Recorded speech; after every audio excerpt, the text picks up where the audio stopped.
স্বৈরাচারীরা শুনে রাখো, তোমরা চক্রান্ত করেছো কোরআনের আলো পৃথিবীর মানচিত্র থেকে মুছে দেবে, নির্বাপিত করে দিবে। সমস্ত রম আর বাম ঐক্যবদ্ধ হয়ে আল্লাহর কোরআন নির্বাপিত করা যাবে না। কথা বলেন ঠিক কিনা মুসলমান? এক সাইদিকে কারাগারে বন্দী করে এদেশের মাটি থেকে ইসলাম নামক কোরআনের তাফসিরকে বন্ধ করে দিবে। এক সাইদিকে কারাগারে দিয়েছে, বাংলার জমিনে শত শত সাইদি আছে না নাই? এক সাইদিকে কারাগারে বন্দী করে দিয়েছে। আল্লামা মামুনুল হককে 3 বছর কারারুদ্ধ করেছে। মুফতি জসিমউদ্দিন রহমানীকে 13 বছর আয়না ঘরে বন্দী করা হয়েছে। ব্যারিস্টার আরমানকে 8 বছর আয়না ঘরে বন্দী করা হয়েছে। বাংলার জমিন থেকে আলেম ওলামাকে মুছে দিতে চেয়েছেন। বাংলার জমিন থেকে পালাবার জন্য আল্লাহ 45 মিনিট সময় পর্যন্ত ওই জালিমদেরকে দেন নাই। শাইতানির রাজিম।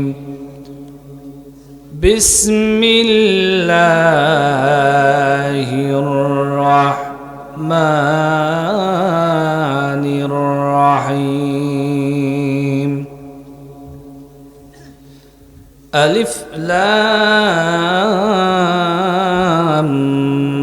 মিম। أحسب الناس أن يتركوا أن يقولوا آمنا أن يتركوا أن يقولوا آمنا وهم لا يفتنون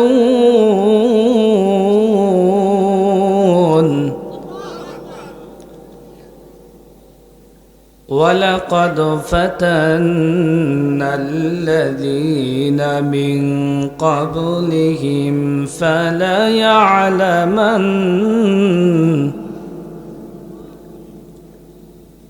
ولقد فتنا الذين من قبلهم فليعلمن الله الذين صدقوا فليعلمن الله الذين صدقوا وليعلمن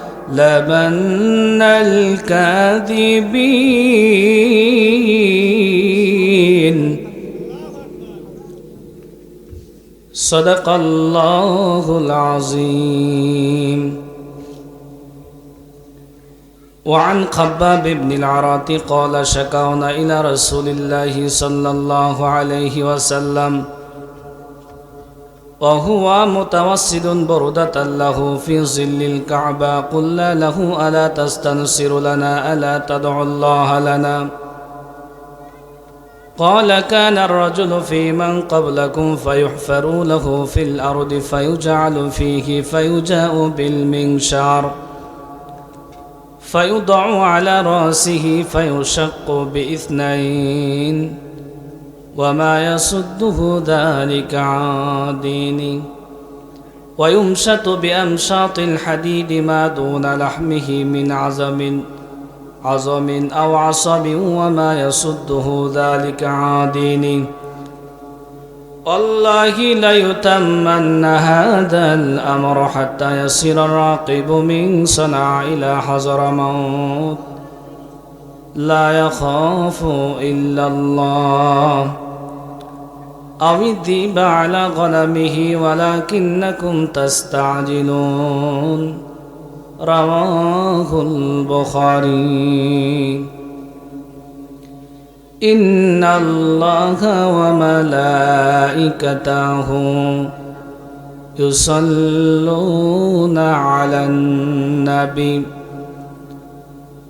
يا أيها الذين آمنوا صلوا عليه وسلموا تسليما. আমি যদি কখনো তাইফে যাই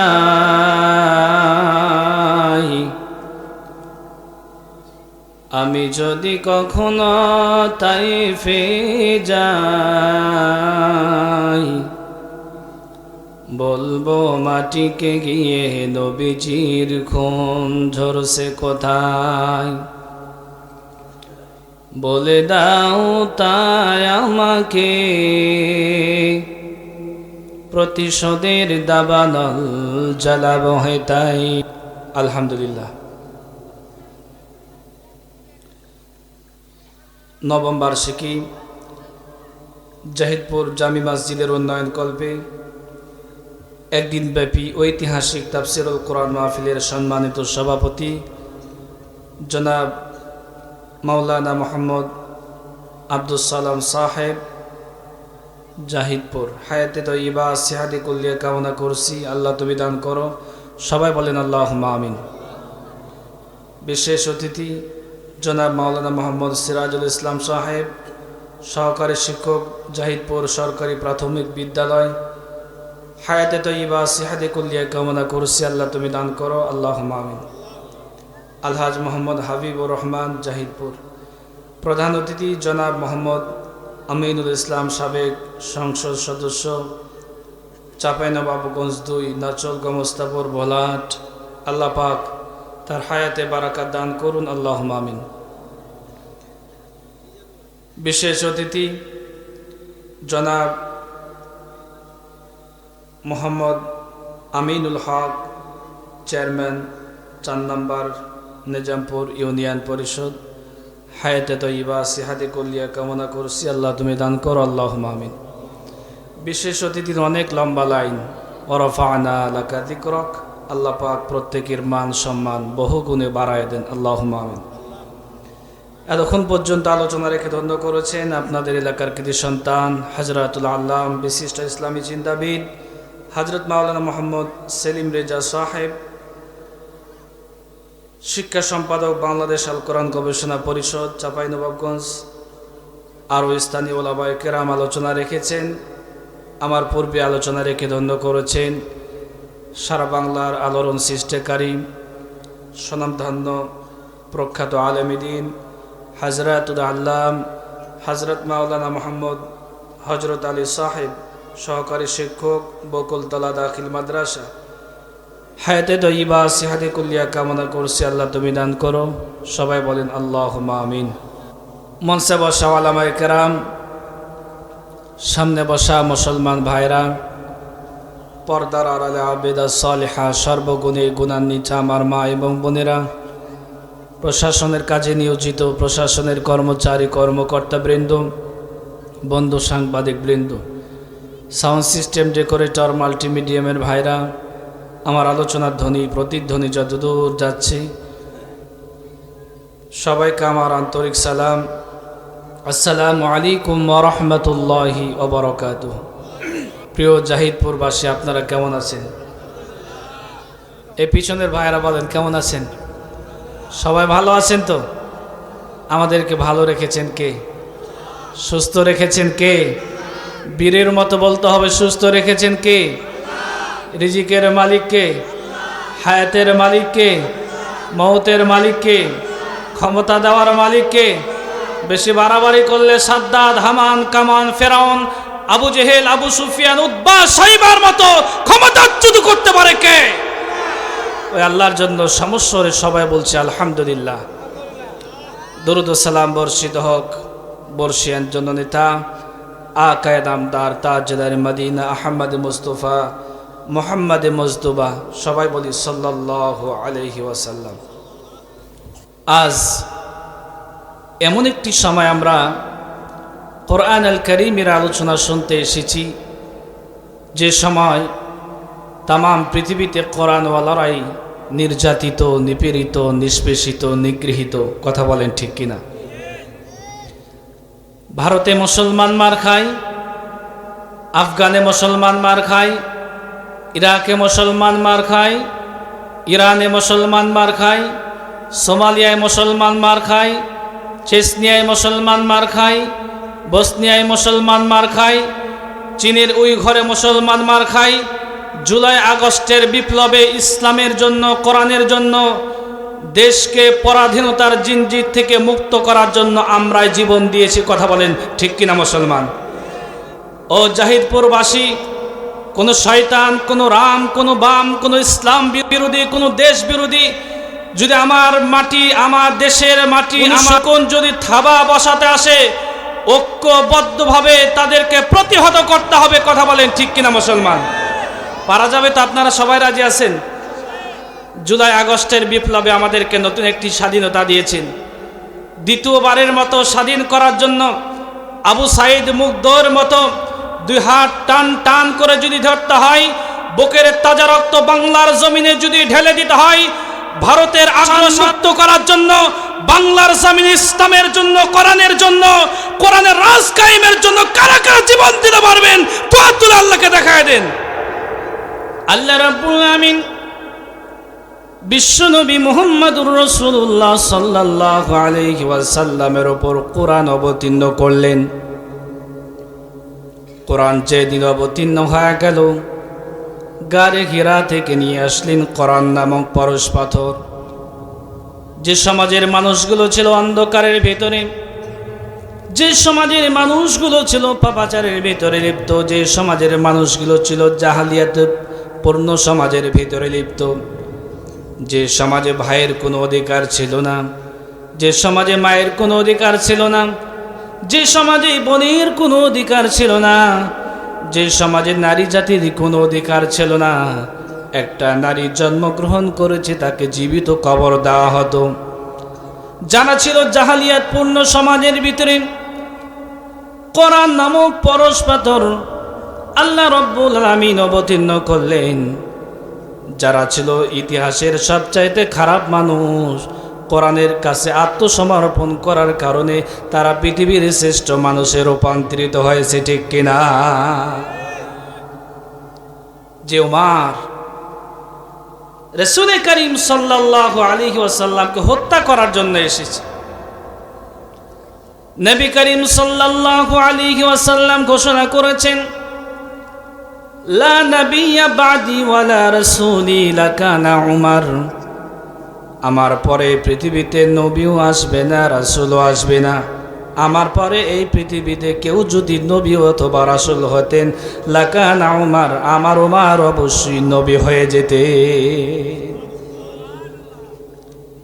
অথচ এই উমার জাহালিয়াতের কারণে নবীজিকে হত্যা করার জন্য এসেছে। বিশ্বনবী রাহমাতাল লিল আলামিন মসজিদে নববীতে নামাজ আদায় করতেছেন। হযরত ওমর খোলা তরবারি নিয়ে নবীজিকে হত্যা করার জন্য বের হয়ে গেলেন। ওমর মনে মনে চিন্তা করেছে, আব্দুল্লাহর পুত্র মুহাম্মদ নামাজটা শেষ করুক, এরপরে তার সঙ্গে বোঝাপড়া হবে। কিন্তু নামাজের ভিতরে নবীজি মন্ত্রমুগ্ধ কোরআনুল কারীম তেলাওয়াত করতেছেন। ওমর মনে মনে চিন্তা করেছে, আব্দুল্লাহর পুত্র মুহাম্মদ মনে হয় কবি হয়ে গেছে। বিশ্বনবী রাহমাতাল লিল আলামিন সঙ্গে সঙ্গে নামাজের ভিতরে জবাব দিয়ে দিলেন, ওয়া মা হুয়া বিকৌলি শাইরিন কলিলাম মা তুমিনুন। না, এটা কোনো কবির কিতাব নয়। অল্প সংখ্যক মানুষ এই কিতাবের প্রতি ঈমান আনয়ন করে। হযরত ওমর বলতেছে, আমি মনে মনে চিন্তা করেছি, আমার মনের কথা আব্দুল্লাহর পুত্র মুহাম্মদ যেহেতু বুঝতে পেরেছে, আব্দুল্লাহর পুত্র মুহাম্মদ ভিতরে ভিতরে গণক হয়ে গেছে। নবীজি সঙ্গে সঙ্গে নামাজের ভিতরে জবাব দিয়ে দিলেন, ওয়ালা বিকৌলি কাহিনিন কলিলাম মা তাযাক্কারুন।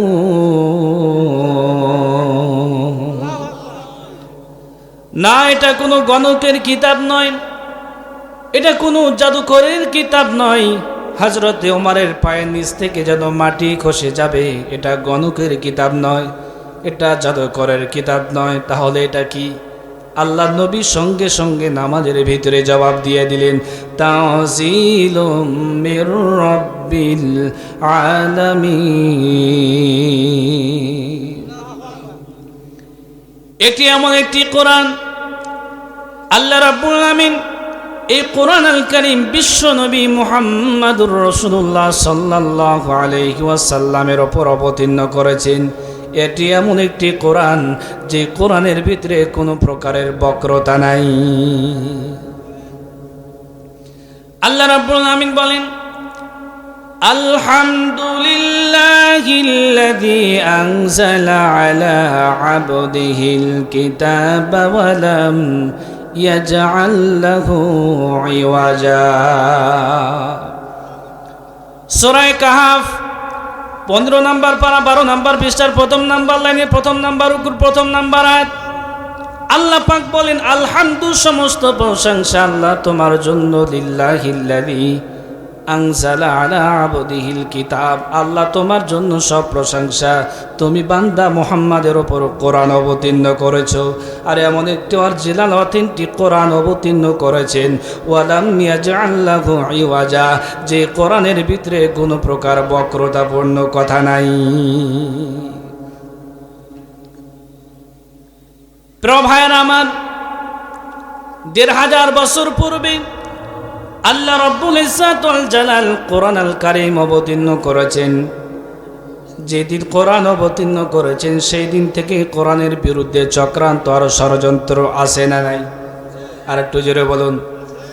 কোরআন যেদিন অবতীর্ণ হয়েছে সেই দিন থেকে চক্রান্ত শুরু হয়েছে, আজও চক্রান্ত করা হয়, ভবিষ্যতেও আল্লাহর কোরআনের বিরুদ্ধে চক্রান্ত করা হবে। চক্রান্তকারীরা চক্রান্ত করবে, আল্লাহর কোরআন বন্ধ করতে পারবে না। কোরআন অবতীর্ণ হয়েছে ১৫০০ বছর পূর্বে। আবু জেহেল, আবু সুফিয়ান, উতবা, শাইবা, মুগিরা, নজর ইবনে হারিস, উকবা ইবনে আবি মুআইত, উম্মে জামিল চক্রান্ত করেছে, ষড়যন্ত্র করেছে, কোরআনকে পৃথিবীর মানচিত্র থেকে মুছে দিতে চেয়েছে। আল্লাহ ডাক দিয়া বলে, ইউরিদুনা লিউতফিউ নূরাল্লাহি বিআফওয়াহিম, ও পৃথিবীর রাম আর বাম স্বৈরাচারীরা শুনে রাখো, তোমরা চক্রান্ত করেছো কোরআনের আলো পৃথিবীর মানচিত্র থেকে মুছে দেবে, নির্বাপিত করে দিবে। আমি আল্লাহ আমার কোরআনের আলোচনা বাতাসের ইথারে ইথারে तमाम পৃথিবীব্যাপী প্রচার করে দিব, পৌঁছে দিব। পৃথিবীর কোনো রাম আর বাম, সমস্ত রাম আর বাম ঐক্যবদ্ধ হয়ে আল্লাহর কোরআন নির্বাপিত করা যাবে না। কথা বলেন ঠিক কিনা মুসলমান? ওরা চেয়েছিল এক সাইদিকে কারাগারে বন্দী করে এদেশের মাটি থেকে ইসলাম নামক কোরআনের তাফসিরকে বন্ধ করে দিবে। এক সাইদিকে কারাগারে দিয়েছে, বাংলার জমিনে শত শত সাইদি আছে না নাই? এক সাইদিকে কারাগারে বন্দী করে দিয়েছে। আল্লামা মামুনুল হককে 3 বছর কারারুদ্ধ করেছে। মুফতি জসিমউদ্দিন রহমানীকে 13 বছর আয়না ঘরে বন্দী করা হয়েছে। ব্যারিস্টার আরমানকে 8 বছর আয়না ঘরে বন্দী করা হয়েছে। বাংলার জমিন থেকে আলেম ওলামাকে মুছে দিতে চেয়েছেন। বাংলার জমিন থেকে পালাবার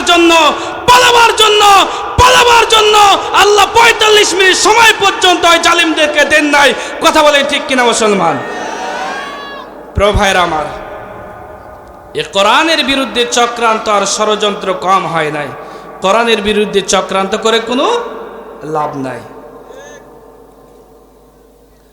আল্লাহ রাব্বুল আলামিন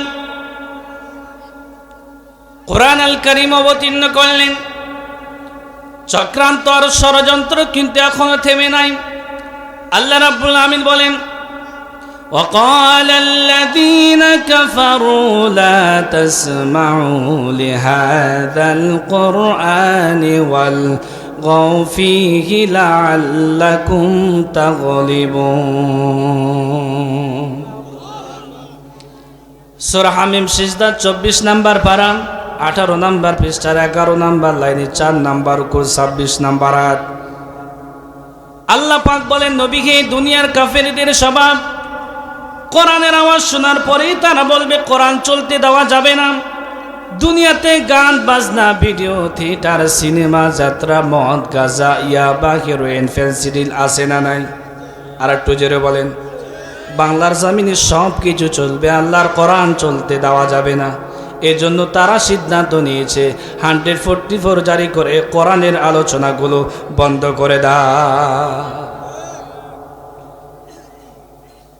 লাআল্লাকুম তাগলিবুন, যদি তোমরা 144 জারি করে আল্লাহর কোরআনের আলোচনা বন্ধ করে দাও তাহলে তোমরাই বিজয় হবে।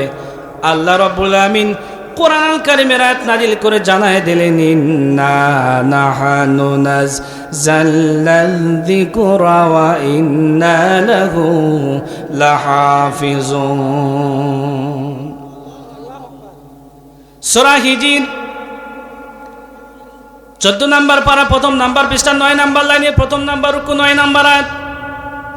আল্লাহ পাক বলেন, জিকির নামক কোরআন আমি আল্লাহ অবতীর্ণ করেছি, আর এই জিকির নামক কোরআন হেফাজতের সম্পূর্ণ দায়িত্ব আমি আল্লাহ নিজ কুদরতে গ্রহণ করেছি। প্রিয় ভাইয়েরা আমার, সূরা আনকাবুত থেকে কয়েকটি আয়াত তেলাওয়াত করেছি। এটি এমন একটি কোরআন, এই কোরআনের জন্য সাহাবায়ে কেরাম কম কষ্ট করে নাই, ইসলামের জন্য নবী ও নবীর সাহাবীরা কম কষ্ট করে নাই। কোরআনের জন্য নবীর সাহাবীরা জীবন দিয়েছেন, কোরআনের জন্য নবীর সাহাবীরা কারাবরণ করেছেন, কোরআনের জন্য নবীর সাহাবীরা ফাঁসির মঞ্চে ঝুলেছে। কথা বলেন ঠিক কিনা? এই কোরআন এমন একটি কোরআন, পৃথিবীর কোনো জিরো যদি কোরআনের কাছে আত্মসমর্পণ করে জিরোটা হিরো হয়ে যায়। আর পৃথিবীর কোনো রাজা বাদশাহ কোনো হিরো যদি কোরআনের সঙ্গে বেয়াদবি করে কোরআন তার জিরো বানায়া ইতিহাসের রাস্তা করে নিক্ষিপ্ত করে। ঠিক কিনা? প্রিয় ভাইয়েরা আমার, আবু জেহেল ছিল তৎকালীন সময়ের হিরো। কোরআনের সঙ্গে বেয়াদবি করার কারণে আল্লাহ পাক আবু জেহেলকে ইতিহাসের রাস্তা করে নিক্ষিপ্ত করেছেন। কিন্তু ইথিওপিয়া থেকে এসেছেন বেলাল। ইসলাম কবুল করার পূর্বে বেলালের দাম ছিল মাত্র 6 দিরহাম। ইসলাম কবুল করার পূর্বে হযরতে বেলালের দাম ছিল মাত্র 6 দিরহাম। ইসলাম কবুল করার পরে আল্লাহ বেলালের মর্যাদা এত বেশি বাড়ায় দিলেন। বিশ্বনবী রাহমাতাল লিল আলামিন মেরাজের সফরে জান্নাতে প্রবেশ করলেন। নবী জান্নাতে প্রবেশ করার পূর্বে কালো বেলাল আগে জান্নাতে প্রবেশ করেছে। মুসলমান, কোরআন স্টেজে এমনি এমনি আসে নাই। হযরতে বেলাল ইসলামের জন্য কোরআনের জন্য কম কষ্ট করে নাই। বেলালের মনে উমাইয়া ইবনে খালফ হযরতে বেলালকে মরুভূমির উত্তপ্ত বালিকোনার উপর শোয়ায় দেওয়া হতো, জ্বলন্ত আঙ্গারের উপর শোয়ায় দেওয়া হতো। যতক্ষণ পর্যন্ত জ্বলন্ত আঙ্গারটা জ্বলতো রক্ত মাংসগুলো গলে গলে জ্বলন্ত আঙ্গারে নিভে যেত। ইমানের জন্য যুগে যুগে কালে কালে নবী ও ওই কোরআন তুমি আমি শুনতে এসেছি, কোরআন শোনার ধৈর্য আপনার আমার নাই। ও মুসলমান, আল্লাহ আপনাকে হেদায়েত দিয়েছে বলে আপনি হেদায়েত পেয়েছেন। আল্লাহ যদি হেদায়েত না দিতেন আল্লাহর কসম আপনি হেদায়েত পেতেন না। সাহাবীদের উপর কম জুলুম নির্যাতন হয় নাই। যে হাদিস কান আমি তেলাওয়াত করেছি, বিশ্বনবী রাহমাতাল লিল আলামিন ইসলামের সূচনা লগ্নে কয়েকজন সাহাবী কালিমা পড়ে মুসলমান হয়েছে। তার মধ্যে সোহাইব রুমি একজন, হযরতে বেলাল একজন, হযরতে আবু বকর, ওমর, ওসমান একজন। সাহাবীরা ইমানের জন্য কত কষ্ট করলাম। বিশ্বনবী মুহাম্মদুর রাসূলুল্লাহ সাল্লাল্লাহু আলাইহি ওয়াসাল্লাম কাবা শরীফের ছায়ায় আরাম ফরমাচ্ছিলেন। এমন সময় হযরতে খাব্বাব রাদিয়াল্লাহু তাআলা আনহু বিশ্বনবীর দরবারে চলে আসলেন। ডাক দিয়ে বলে, ইয়া রাসূলুল্লাহ, ইয়া হাবিবাল্লাহ, আপনি কি আমাদের জন্য দোয়া করবেন না? আমরা তো মার খেতে খেতে শেষ হয়ে গেলাম। বিশ্বনবী রাহমাতাল লিল আলামিন হযরতে খাব্বাবের কথা শুনে উঠে বসলেন। নবীজি ডাক দিয়ে বলেন, খাব্বাব রে, শুনে নাও, এত তাড়াতাড়ি কেন অতিষ্ঠ হয়ে যাচ্ছ? অথচ তোমাদের পূর্বে জামিনে যারা আল্লাহর দ্বীন প্রতিষ্ঠার জন্য এসেছেন, ফায়ুহফারু লাহু ফিল আরদি, তাদের জন্য জমিনে গর্ত খনন করা হতো। ফায়ুদউ আলা রাসিহি ফায়ুশাক্কু বিইসনাইন, এরপরে মাজা পর্যন্ত কেড়ে দেওয়া হতো। সুম্মা ইউতাবিল মিনশাউ, মাথার ওপর করাত রাখা হতো, করাত চালায় জীবিত মানুষটাকে তারা ছেড়ে দুই খণ্ড করে দিত। এত জুলুম নির্যাতন করার পরেও ওই সময়ের একজন মানুষকেও তারা এক চুল পরিমাণ আল্লাহর দিন থেকে সরাতে পারে নাই। নবীজি ডাক দিয়া বলেন, সাহাবীরা শুনে নাও, আল্লাহি লা ইউতাম্মান্না হাদাল আমর হাত্তা ইয়াসিরা আর-রাকিবু মিন সানা ইলা হাজারামাউত লা ইয়াখাফু ইল্লাল্লাহ। শুধু এ পর্যন্ত শেষ নয়, লোহার চেরুনি দিয়া গোস্তগুলো হাড্ডি থেকে আলাদা করে দেওয়া হতো। এত জুলুম নির্যাতন করার পরও একজন ইমানদার ইমান ছেড়ে দেয় নাই। প্রিয় ভাইয়েরা আমার, হাদিসের শেষ অংশে এসেছে, আল্লাহি লা ইউতাম্মান্না হাদাল আমর, বিশ্বনবী আল্লাহর নামের কসম করে বলতেছেন, হাত্তা ইয়াসিরা আর-রাকিবু মিন সানা ইলা হাজারামাউত। কাব্বাবরে, তুমি এত তাড়াতাড়ি কেন অতিষ্ঠ হয়ে যাচ্ছ? অথচ এই জমিনে এমন একটি সময় চলে আসবে যে সময় ইয়ামিনের রাজধানী সানা থেকে নিয়ে হাজারামাউত পর্যন্ত লোকেরা যাতায়াত করবে। হাজার কোটি টাকার সম্পদ নিয়ে তারা চলাফেরা করবে, তাদের সম্পদের পাহারাদার হয়ে দাঁড়াবে। সুন্দরী রমণীরা রাতের বেলা একাকী নিয়ে চলাফেরা করবে, তাদের সৌন্দর্যের পাহারাদার হয়ে দাঁড়াবে, সতীত্বের পাহারাদার হয়ে দাঁড়াবে। এমন একটি সোনালী সমাজ চলে আসবে যে সমাজের মানুষগুলো আল্লাহ ছাড়া পৃথিবীর কোনো মানুষকে ভয় করবে না। প্রিয় ভাইরা আমার, প্রিয় জাহিদপুরবাসী, আজ থেকে 1000 বছর পূর্বে এমন একটি সোনালী সমাজ আমরা অতিবাহিত করেছি।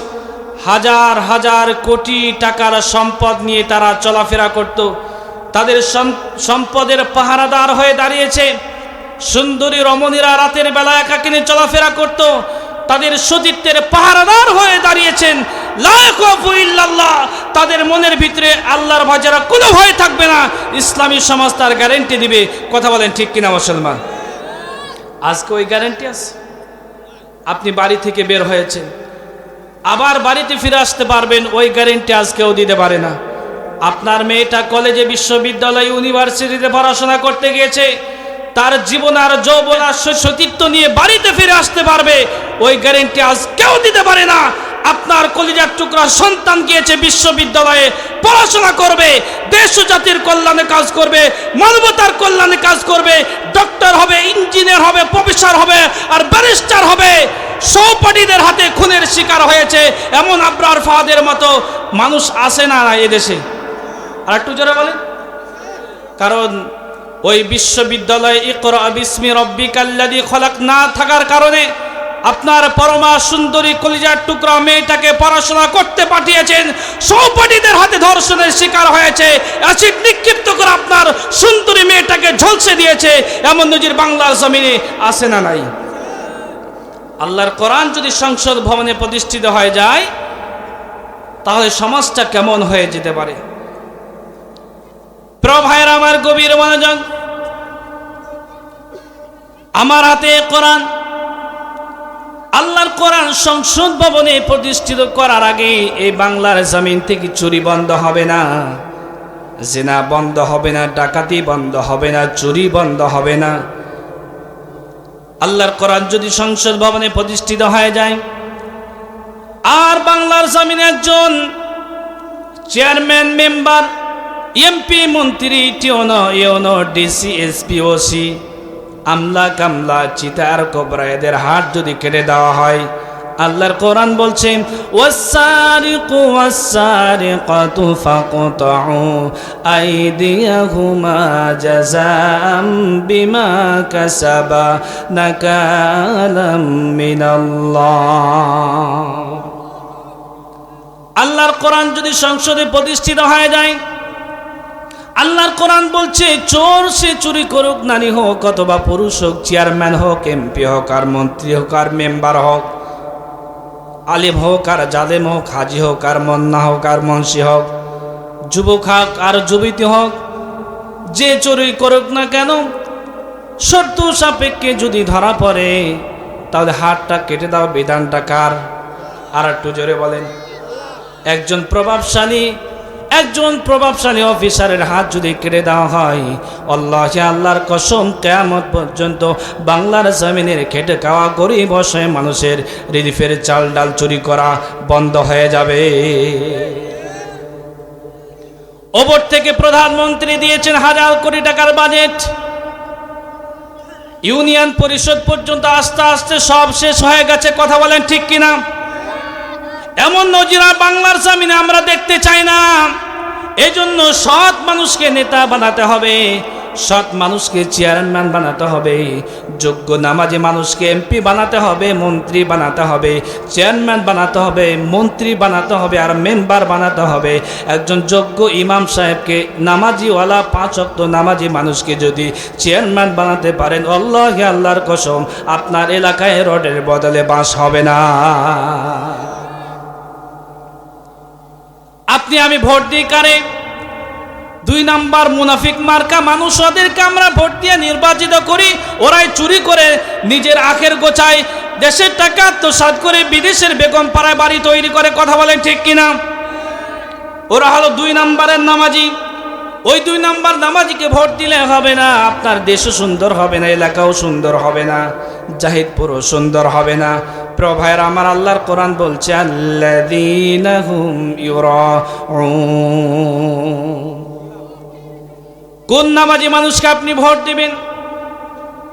এই বাংলার জমিনে নামাজি আছে 2 প্রকার। কয় প্রকার? এই যুবক ভাইরা, একটু পরে তোমাদের কথা আসছে। তোমরা ভাবতে যে হুজুর আবার আমাদের কথা বলে না কেন? আরে তোমাদের বিয়ের ব্যবস্থা করবে ইনশাআল্লাহ। আল্লাহ রাব্বুল আমিনের কোরআন বলছে এই পৃথিবীর ময়দানে 2 প্রকার নামাজি আছে। 1 নম্বরে নামাজি, তারা হলো আল্লাহর জন্য নামাজ আদায় করে, তাদের নামাজের ভিতরে আসে খুজু এবং খুশু, আল্লাহ সন্তুষ্ট অর্জনের জন্য তারা নামাজ আদায় করে। আর 2 নম্বরে আর একটা নামাজি আছে, তারা লোক দেখানোর জন্য নামাজ আদায় করে। আল্লাহ পাক ওই সমস্ত নামাজিদের সম্পর্কে বলছেন ফাওয়াইলুল লিল মুসাল্লিন। ওই সমস্ত নামাজিদের জন্য দুর্ভোগ, যারা নামাজ আদায় করে অথচ নামাজের বিষয়ে খুশু নাই, লোক দেখানোর জন্য নামাজ আদায় করে।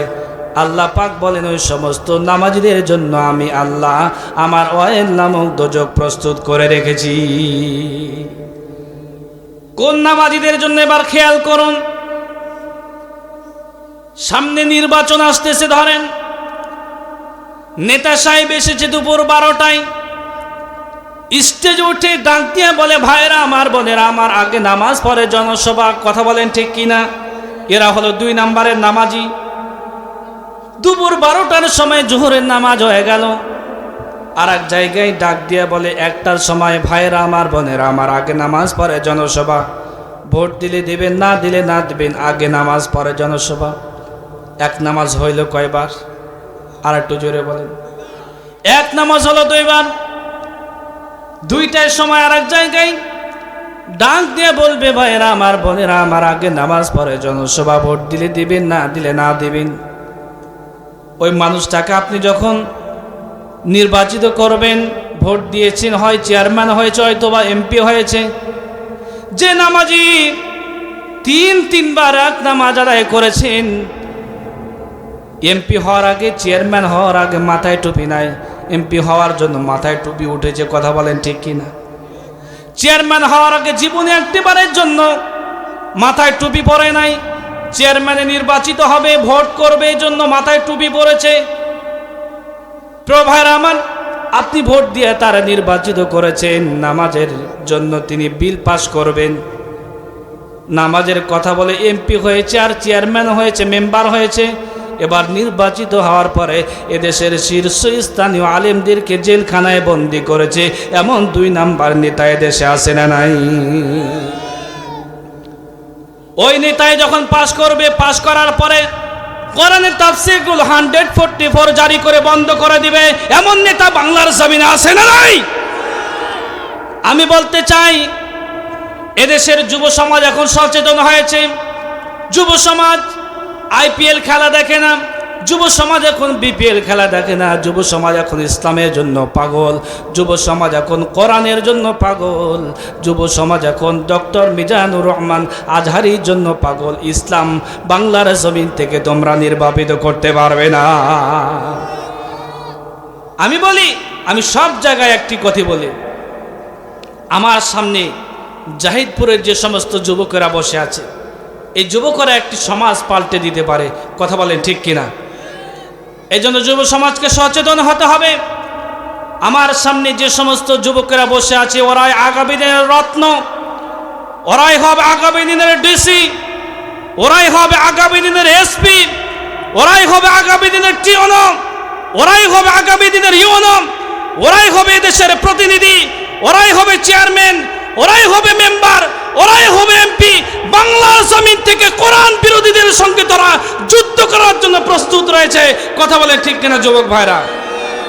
এই জন্য আমি বলি, ফাজিলপুর জাহিদপুরের 100 জন যুবক যদি এখানে ইসলামের পক্ষে দাঁড়ায় যায়, কোনো নাস্তিক, কোনো বেঈমান, কোনো কোরআন বিরোধী, কোনো ইসলাম বিরোধী, কোনো মসজিদ মাদ্রাসা বিরোধী, কোনো আলেম ওলামা বিরোধী মাথা চারা দিয়ে দাঁড়াতে পারবে না।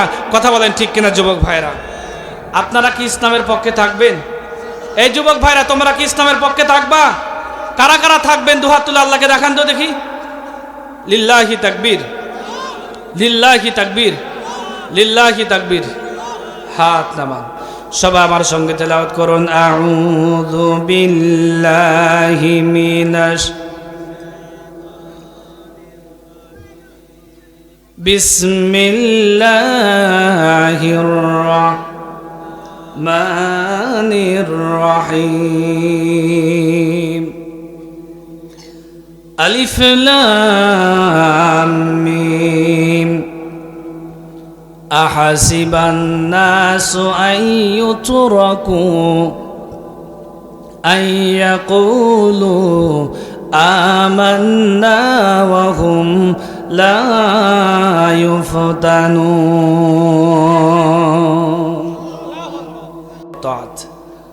আল্লাহু আ'লামু বিমুরাদিহি বিহি। এই হরফে মুকাত্তাআত কোরআন আল কারিমের 29টি সূরার শুরুতে আল্লাহ পাক বর্ণনা করেছেন। এর মানে হলো, এই হরফে মুকাত্তাআতের অর্থ, ব্যাখ্যা, বিশ্লেষণ আল্লাহ পৃথিবীর কোনো মানুষকে জানান নাই, এমনকি নবীদেরকেও অবগত করা হয় নাই। আহাসিবান নাসু আন ইউতরাকু আন ইয়াকুলু আমান্না ওয়া হুম লা ইউফতানুন। আহাসিবান নাস, মানুষ কি ধারণা করেছে, আন ইয়াকুলু, তারা কথা বলবে, আমান্না, আমরা ঈমান এনেছি, ওয়া হুম লা ইউফতানুন, আমি আল্লাহ ছেড়ে দেব, পরীক্ষা করা হবে না। আল্লাহ রাব্বুল আলামিন ডাক দিয়ে বলেন, আহাসিবান নাসু আন ইউতরাকু আন ইয়াকুলু আমান্না ওয়া হুম লা ইউফতানুন।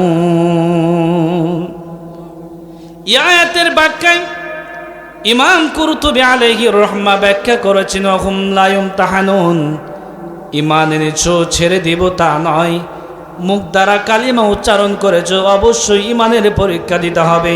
ঈমানের পরীক্ষা দেওয়া ছাড়া জান্নাত পাওয়া যাবে না। আপনি যে ঈমান এনেছেন, আপনি যে মুসলমান, আপনি আল্লাহর কাছে ঈমান এনেছেন, কয়দিন ঈমানের জন্য কষ্ট করেছেন? কয়দিন ঈমানের জন্য, ইসলামের জন্য, ইসলামের কথা বলার জন্য আপনি কারাবরণ করেছেন? কয়দিন ইসলামের কথা বলার জন্য অত্যাচারের শিকার হয়েছেন? ইসলামের কথা বলার জন্য কয়দিন বাড়ি ছাড়া হয়েছেন? আপনি কি জানেন অতীত জামানার ইতিহাসের কথা? ইসলামের কথা বলার জন্য, কোরআনের কথা বলার জন্য বাড়িতে ঘুমাতে পারে নাই, আপন বাড়ি এখানে, অন্যের বাড়িতে মানবতার জীবন যাপন করতে হয়েছে। কথা বলে ঠিক কিনা মুসলমান? শুধু অতীত জামানার কথা নয়, 17 বছর ফ্যাসিস্ট যারা রাষ্ট্র পরিচালনা করেছেন, এদেশের অতন্ত্র প্রহরী ইসলামের সৈনিক যারা ইসলামী আন্দোলনের সঙ্গে সম্পৃক্ত থেকেছেন, তাদেরকে নিজের মাতৃভূমিতে আসতে দেন নাই, অন্যের বাড়িতে মানবতার জীবন যাপন করতে হয়েছে। কথা বলেন ঠিক কিনা মুসলমান? আল্লাহ ডাক দিয়ে বলেন, ওহুম লা ইউমতাহানুন, এর নীতি জান্নাতে চলে যাবা। জান্নাতে এত সস্তা নয়। আল্লাহকে বন্ধু বানাতে হবে। আল্লাহকে বন্ধু বানানো ছাড়া, ইমানের পরীক্ষা দেওয়া ছাড়া কেউ জান্নাতে যেতে পারবে না। আমরা বন্ধু বানাই কাকে? এই যুবকেরা, আমরা বন্ধু বানাই কাকে? যার টাকা পয়সা একটু বেশি আছে তারে আমরা বন্ধু বানাই, যার ধন সম্পদ একটু বেশি আছে ওরে আমরা বন্ধু বানাই। আর বান্ধবী বানায় কাকে? যে একটু দেখতে সুন্দর। কথা বলেন ঠিক কিনা? প্রিয় ভাইয়ের আমার, বন্ধু কাকে বানাবেন? আল্লাহর কোরআন বলছে, ইন্নামা ওয়ালিয়ুকুমুল্লাহু ওয়া রাসূলুহু ওয়াল্লাযীনা আমানুল্লাযীনা ইউকিমুনাস সালাতা ওয়া ইউতুনাজ যাকাতা ওয়া হুম রাকিউন। জোরে জোরে বলি আল্লাহু আকবার। আল্লাহ ডাক দিয়া বলেন, এই পৃথিবীতে তোমাদের বন্ধু হবে তিনজন। কয়জন? আর একটু জোরে বলুন। এক নম্বরে তোমার আমার বন্ধু হবে আল্লাহ। আল্লাহকে যদি তুমি আমি বন্ধু বানাই, আল্লাহ তোমার আমারে কখনো ছেড়ে যাবে না। ভাইয়ের সম্পর্ক নষ্ট হয়ে যায়, ভাই বোনের সম্পর্ক নষ্ট হয়ে যায়, বন্ধু বান্ধবীর সম্পর্ক নষ্ট হয়ে যায়, মা বাবার সঙ্গে ছেলের সম্পর্ক নষ্ট হয়ে যায়, আবার ছেলের সঙ্গে মা বাবার সম্পর্ক নষ্ট হয়ে যায়। আল্লাহকে যদি তুমি আমি বন্ধু বানাতে পারি, এই সম্পর্ক কখনো নষ্ট হয়ে যাবে না। আজ এদেশের যুব সমাজ আল্লাহকে বন্ধু বানায় না, রাসূলুল্লাহকে বন্ধু বানায় না, বন্ধু বানিয়েছে পাশের বাড়ির ভাবিকে। কথা বলেন ঠিক কিনা? এই যুবকেরা একটু জোরে বলেন, কথা বলেন ঠিক কিনা? এমন নারীকে বন্ধু বানানো যাবে না যে নারী তোমারে ধোকা দিয়া, ছ্যাঁকা দিয়া বাঁকা বানাবে। কথা বলেন ঠিক কিনা? সারা জীবন তার জন্য তুমি টাকা পয়সা খরচ করলে, ফ্লেক্সি লোড করে দিলে, রাত 12টা 1টা 2টার পরে শুধু মিস কল মারে হুজুর। কথা বলেন ঠিক কিনা? একবারও কল দেয় না। কারণ ওই যুবক রে, তুমি যে বান্ধবীর জন্য পাগল, তোমার পাশের বাড়ির বান্ধবী আর এক গ্রামের বল্টু সাহেবের জন্য পাগল। কথা বলেন ঠিক কিনা? একটু স্বার্থে আঘাত লাগলে বান্ধবী তোমারে ছেড়ে ছ্যাঁকা দিয়ে বাঁকা বানাই দিবে। কথা বলেন ঠিক কিনা? এই জন্য আল্লাহকে বন্ধু বানাতে হবে কাকে? 2 নম্বরে বন্ধু বানাতে হবে রাসূলুল্লাহকে। 3 নম্বরে বন্ধু বানাতে হবে ওয়াল্লাযীনা আমানু, যারা ইমানদার, ইমানদারকে ইমানদার বন্ধু বানাবে। কারণ ইমানদার যদি ইমানদারকে বন্ধু বানায়, ওই ইমানদার বন্ধু কখনো আর একজন ইমানদারকে কষ্ট দেবে না। প্রিয় ভাইরা আমার, কোরআনের জন্য, ইমানের জন্য নবীর সাহাবীরা কষ্ট করেছেন। ইমানের পরীক্ষা প্রায় সমস্ত নবী দিয়েছেন, দুইজন পয়গম্বর ব্যতীত। ইমানের পরীক্ষা দিয়েছেন হযরত ইউসুফ আলাইহিস সালাতু ওয়াস সালাম। 1 নয় 2 নয় 7 বছর বাতিলের কারাগারে তাকে মানবতার জীবন যাপন করতে হয়েছে। ইমানের পরীক্ষা দিয়েছেন হযরত ইব্রাহিম খলিলুল্লাহ, তাকে নমরুদের অগ্নিকুণ্ডে জ্বলতে হয়েছে মুসলমান। ইমানের পরীক্ষা দিয়েছেন কোরআনের পাখি আল্লামা সাঈদী, তিনি 1 নয় 2 নয় 13 বছর বাতিলের কারাগারে মানবতার জীবন যাপন করেছে। লম্বা চওড়া আলোচনা করতে চাই না, অতীত জামানার একটি ঘটনা আপনাদেরকে আমি শোনাতে চাই। অতীত জামানায় তারা ইমানের জন্য কেমন কষ্ট করেছেন। আজ থেকে প্রায় 4500 বছর পূর্বে, আজ থেকে প্রায় 4500 বছর পূর্বে ইমানের জন্য তৎকালীন সময়ের মানুষগুলো কত কষ্ট করেছেন, ইমানের জন্য কষ্ট করেছেন, কারাবরণ করেছেন, ইমানের জন্য ফাঁসির মঞ্চে ঝুলেছেন। নাজরানের বর্ডার এলাকায় একদল আল্লাহওয়ালা ইমানদার বসবাস করত। আমরা যারা কোরআন শোনার জন্য এসেছি, আমরা ইমানদার না বেঈমান? আর একটু জোরে বলুন। আর ইমানের জন্য যদি পরীক্ষা দিতে হয়, যদি ফাঁসির মঞ্চে ঝুলা হয় পারবেন? যদি কারাবরণ করতে হয়, বুকের তাজা রক্ত যদি বাংলার জমিনে ঢেলে দিতে হয়, পারা যাবে মুসলমান। তাহলে ইমানের পরীক্ষায় উত্তীর্ণ হতে পারবেন। আপনাদের মতোই একদল ইমানদার ছিল নাজরানের বর্ডারে। ওই দেশের বাদশা ছিল মুশরিক। সে নিজেই নিজেকে রব দাবি করে, প্রভু দাবি করে, যেমনটি দাবি করেছে ফেরাউন। ফেরাউন নিজেই নিজেকে রব দাবি করেছেন। ফেরাউন নিজে নিজেকে রব দাবি করেছে। আল্লাহ তারে লৌহিত সাগরে সুবায়া মারছে। কথা বলেন ঠিক কিনা? হযরত মুসা কালিমুল্লাহ তিনিও ইমানের পরীক্ষা দিয়েছেন। কেমন ইমানের পরীক্ষা দিয়েছেন মুসলমান, গভীর মনোযোগ। মুসা কালিমুল্লাহ যখন তোর পাহাড়ে তার স্ত্রী বাচ্চা সম্ভাবা, হযরতে মুসা কালিমুল্লাহ আলাইহিস সালামকে আল্লাহ পাক ওহী নাজিল করে তাকে নবুয়তি দান করা হলো, তিনি নবী হয়ে গেলেন। আল্লাহ ডাক দিয়ে বলে, মুসা রে তুমি চলে যাও ফেরাউনের রাজ দরবারে কালিমার দাওয়াত নিয়ে। আল্লাহ পাক বলেন, ইযহাবু ইলা ফিরআউনা ইন্নাহু তাগা।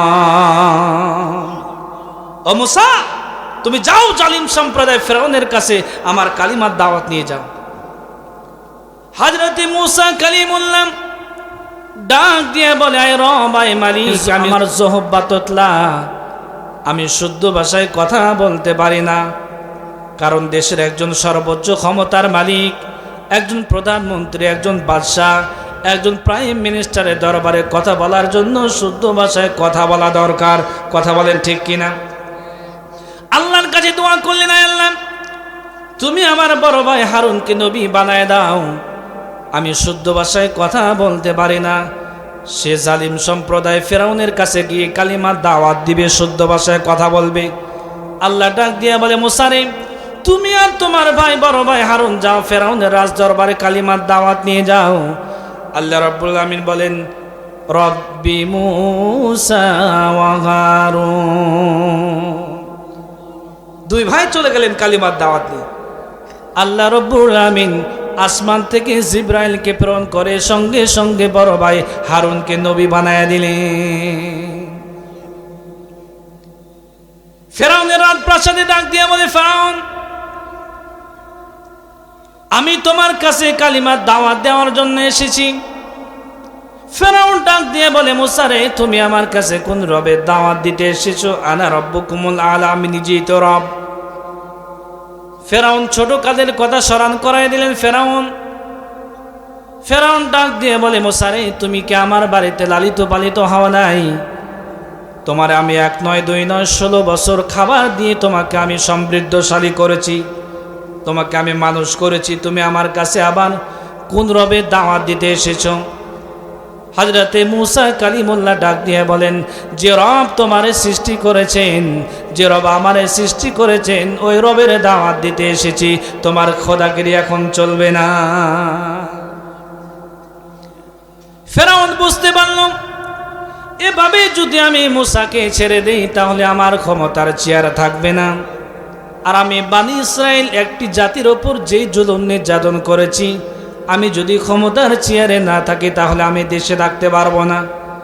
শুধু আমি নয়, আমার আন্ডা বাচ্চা কেউ এ দেশে থাকতে পারবে না। এদেশের প্রেক্ষাপট পরিবর্তন হওয়ার পরে স্বৈরাচার কি দেশ ছেড়ে একাই পালিয়েছেন, আবার আন্ডা বাচ্চা সবাই দেশ ছেড়ে পালিয়েছে, ঠিক কিনা? প্রিয় ভাইয়েরা আমার, গভীর মনোযোগ।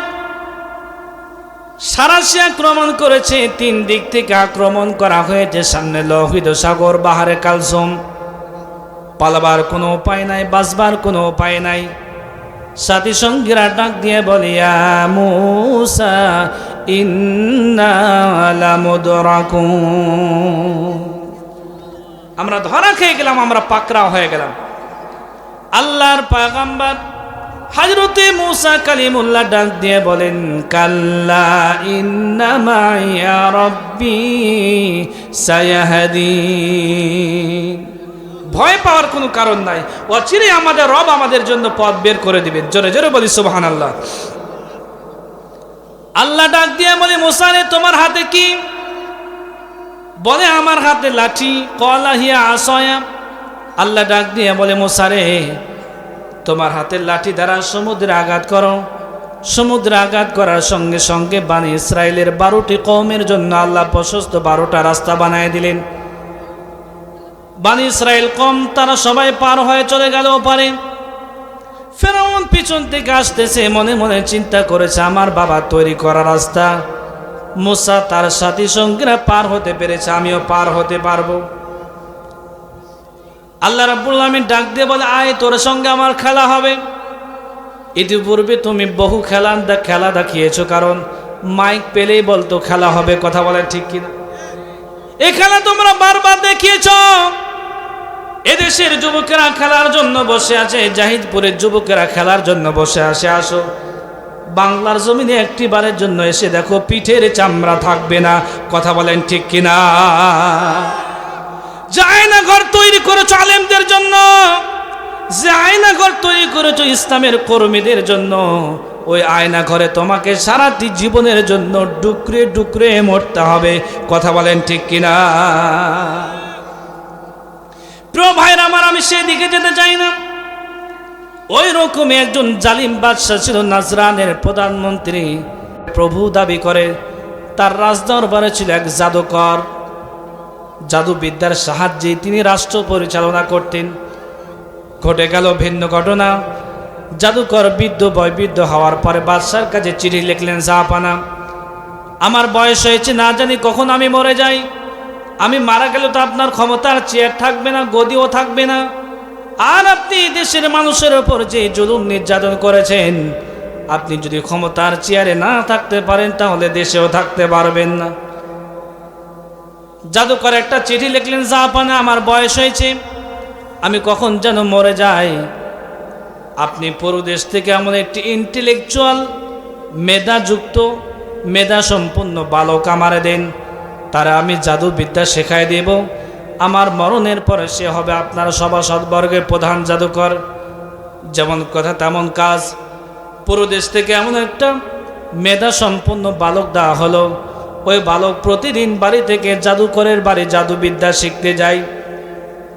প্রতিমধ্যে ঘটে গেল ভিন্ন ঘটনা।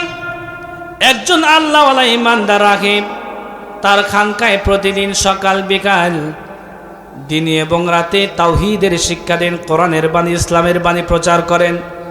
ওই ছোট্ট বালক যিনি জাদুবিদ্যা শিখতে যায়, মনে মনে চিন্তা করলেন, এখানে হাজার হাজার মানুষের যাওয়া আসা, কি হয় রে, এখানে দেখার জন্য চলে গেলেন।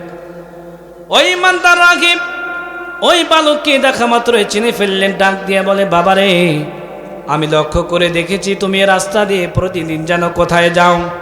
ওই বালক ডাক দিয়ে বলে, রাহিব, আমি রাস্তা দিয়ে প্রতিদিন জাদুকরের বাড়ি জাদুবিদ্যা শিখতে যাই, কেননা আমি জাদুকরের মৃত্যুর পরে তার সভাসদ বর্গের প্রধান জাদুকর হতে চাই। ইমানদার রাহিব ডাক দিয়ে বলে, বাবারে, জাদুবিদ্যা শিখতে হয় না, জাদুবিদ্যা শেখা হারাম। তুমি যদি আল্লাহর সঙ্গে শিরক করো, তুমি যদি জাদুবিদ্যার সঙ্গে লিপ্ত হয়ে যাও, আল্লাহর সঙ্গে শিরক করা হবে। আল্লাহ পাক বলেন, ইন্নাহু মাইয়ুশরিক বিল্লাহি ফাকাদ হারামাল্লাহু আলাইহিল জান্নাহ ওয়া মাওয়াহুন নার ওয়া মা লিয-যালিমিনা মিন আনসার। আল্লাহ পাক ডাক দিয়ে বলেন, ইন্নাহু মাইয়ুশরিক বিল্লাহ, যে ব্যক্তি আল্লাহর সঙ্গে শিরক করবেন, ফাকাদ হারামাল্লাহু আলাইহিল জান্নাহ, আল্লাহ তার জন্য জান্নাত হারাম করে দিবেন। ওয়া মাওয়াহুন নার, জাহান্নাম তার জন্য অবধারিত হয়ে যাবে। ওয়া মা লিয-যালিমিনা মিন আনসার, কিয়ামতের দিন ওই জালিমের জন্য কোনো সাহায্যকারী থাকবে না। ওই বালকান জাদুকরের বাড়ি জাদুবিদ্যা শিখতে যায় না জীবনের বাকি সময়। এখন আল্লাহওয়ালা ইমানদার রাহিবের কাছে সময়গুলো অতিবাহিত করে। এদিকে বাড়ি যেতেও দেরি হয়ে যায়, আবার ইমানদার রাহিবের কাছে যেতেও দেরি হয়ে যায়। বাড়িতে দেরি করে গেলে মা বাবা পিটানি দেয়, আবার জাদুকরের বাড়িতে দেরি করে গেলে জাদুকর পিটানি দেয়। ইমানদার রাহিব ডাক দিয়া বলে, বাবারে, তোমারে আমি এমন একটা কৌশল শিখাই দিতে চাই, আগামীকাল থেকে তোমারে মার খাওয়া লাগবে না। বলে, কি কৌশল শেখাবেন? ইমানদার রাহিব ডাক দিয়ে বলে, বাবারে, তুমি যখন বাড়িতে যাবে, মা বাবা প্রশ্ন করবে, এত সময় পর্যন্ত কোথায় ছিলে? তুমি বলবে, জাদুকরের বাড়িতে জাদুবিদ্যা শিখতেছিলাম, আসতে দেরি হয়ে গেছে। সুবহানাল্লাহ বলবেন না? আবার জাদুকর যখন প্রশ্ন করবে, এত সময় পর্যন্ত কোথায় ছিলে? তুমি বলবে, বাড়িতে কাজ ছিল, মা বাবা দেরি করে পাঠিয়েছে, আপনার শাহী মহলে আসতে দেরি হয়ে গেছে। এর ফাঁকে তুমি আমার কাছে ঈমান ও তাওহীদ শেখার জন্য বাকি সময় অতিবাহিত করবে। যাওয়া আসা শুরু হয়ে গেল। ঘটে গেল ভিন্ন ঘটনা। ওই বালক বাড়ি থেকে জাদুকরের বাড়ি যাওয়ার পথে বিশাল বড় একটা প্রাণী, হাদিস শরীফের বর্ণনা, দাব্বাতিন আযীমাতিন, যে বিশাল বৃহদাকার প্রাণীটির কারণে রাস্তার দুই পাশে হাজার হাজার লক্ষ মানুষ স্তম্ভিত হয়ে আছে। এপারের মানুষ ওই পারে যেতে পারে না, আবার এই পারের মানুষ ওই পারও আসতে পারে না। সবাই পড়ে গেল বেকায়দায়। ওই বালক মনে মনে চিন্তা করলেন, আহারে, আমি একদিকে জাদুকরের বাড়ি জাদুবিদ্যা শিখতে যাই, অন্যদিকে ইমানদার রাহিবের বাড়িতে ইমান ও তাওহীদ শিখতে যাই। আজ প্রমাণ হয়ে যাবে জাদুকরের জাদুবিদ্যা সত্য না ইমানদার রাহিবের ইমান ও তাওহীদ সত্য। সুবহানাল্লাহ। ওই বালকটি পাশের থেকে একটা পাথর নিয়ে বিষাক্ত বৃহদাকার পানিটির ওপর নিক্ষিপ্ত করলেন। একটা দোয়া বললেন, আল্লাহুম্মা ইন কানা আমরুর রাহিব আহাব্বা ইলাইকা মিন আমরিস সাহির ফাকতুল হাদিহি দাব্বা। আল্লাহি আল্লাহর কসম, আল্লাহি আল্লাহর কসম, আল্লাহি তাল্লাহি বিল্লাহি, আজ থেকে ৪৫০০ বছর পূর্বে ওই বালক আল্লাহর নামে পাথর নিক্ষিপ্ত করতে দেরি হয়েছে। ওই বৃহদাকার বিষাক্ত প্রাণীটি মৃত্যুবরণ করতে দেরি হয় নাই। ওই বালকের কাছে দিবালোকের মতো স্পষ্ট হয়ে গেল, ইমানদার রাহিবের ইমান সত্য, তিনিও সত্য, আল্লাহ সত্য, পরকাল সত্য, জান্নাত জাহান্নাম সত্য। জাদুকর মিথ্যা, জাদুকরের 14 গোষ্ঠী মিথ্যার জাদুবিদ্যা শিখতে যায় না। ইতিমধ্যে ঘটে গেল ভিন্ন ঘটনা। হাজার হাজার মানুষ স্তম্ভিত হয়ে আছে। মানুষ প্রশ্ন করলেন, বালক রে, তোমার হাতের ভিতরে এমন কি কারিশমা রয়েছে? আমরা হাজার হাজার লক্ষ মানুষ থাকার পরেও বিষাক্ত বৃহদাকার প্রাণীটিরে মারতে পারি নাই। মানুষগুলো এখন একটু শেফার জন্য ওই বালকের দরবারে যায়। ডাক দিয়া বলে, বাবারে, আমার হাঁটুতে ব্যথা, আমার হাঁটুর ব্যথা ভালো করে দাও। কেউ বলে, আমার ডায়াবেটিসের রোগ, আমার ডায়াবেটিসটা ভালো করে দাও। কেউ ডাক দিয়া বলে, আমি জন্মান্ধ, তুমি আমার চক্ষু ভালো করে দাও। ওই বালক ডাক দিয়ে বলেন, লা আশফি আহাদান ইন্নামা আশফি আল্লাহ, শেফা আমি দিতে পারি না, শেফা দেন একজন, তিনি আমার আল্লাহ। প্রভায়ের আমার, ওই বালকের নাম যশ খ্যাতি সুখ্যাতি আন্তর্জাতিক পরিমণ্ডলে ছড়িয়ে পড়ল। দেশের বর্ডার ক্রস করে অন্য দেশেও বালকের নাম ছড়িয়ে পড়ল। ওই দেশের একজন রানিং মন্ত্রী, তার চক্ষু হয়ে গেল অন্ধ। আমার বানানো কোনো কথা নয়, আল্লাহ নবী রহমাতাল লিল আলামিন আজ থেকে ১৫০০ বছর পূর্বে সাহাবায়ে কেরামের সামনে যেমনি বর্ণনা করেছেন, আমিও সেইভাবে বর্ণনা করেছি। মুসলিম শরীফ খুলে দেখেন, মুসলিম শরীফের ৭৭০৩ নম্বর হাদিসটা তার প্রমাণ করে। অন্ধ মন্ত্রী ডাক দিয়ে বলে, বাবারে, কয়েকজন চামচা মন্ত্রীর দরবারে চলে গেলেন। ডাক দিয়ে বলে, মন্ত্রী মশাই, আপনি এখনো অন্ধ, অথচ আপনার এই দেশের ভিতরে এমন একটা বালকের আবির্ভাব হয়েছে যে কিনা হাত বোলাই দিলে জন্মান্ধ ব্যক্তি দৃষ্টি সম্পন্ন হয়ে যায়। আপনাদের কাছে আমি জানতে চাই, এমপি, মন্ত্রী, চেয়ারম্যান, মেম্বারের দরবারে চামচা আছে না নাই? এই জোরে বলেন, আছে না নাই? একজন এমপি মন্ত্রী তো দূরের কথা, একটা মেম্বার যদি পায়খানায় প্রবেশ করে, বদনা নিয়ে 10 জন চামচা বাইরে দাঁড়ায় থাকে, ঠিক কিনা? একটু জোরে বলেন। এই চামচাদের পকেট পূরণ করতে করতে তো দেশের ওদের কবলে বাস হয়েছে, কথা বলেন, ঠিক কিনা? ডাক দিয়ে বলে, বাদশাহ, ও মন্ত্রী, আপনি এখন অন্ধ, অথচ আপনার এই দেশে এমন এক বালকের আবির্ভাব হয়েছে যে হাত বোলাই দিলে জন্মান্ধ ব্যক্তি দৃষ্টি সম্পন্ন হয়ে যায়। বিশাল উপঢৌকন টাকা পয়সা নিয়ে চলে গেলেন ওই রাখিবের দরবারে, বালকের দরবারে।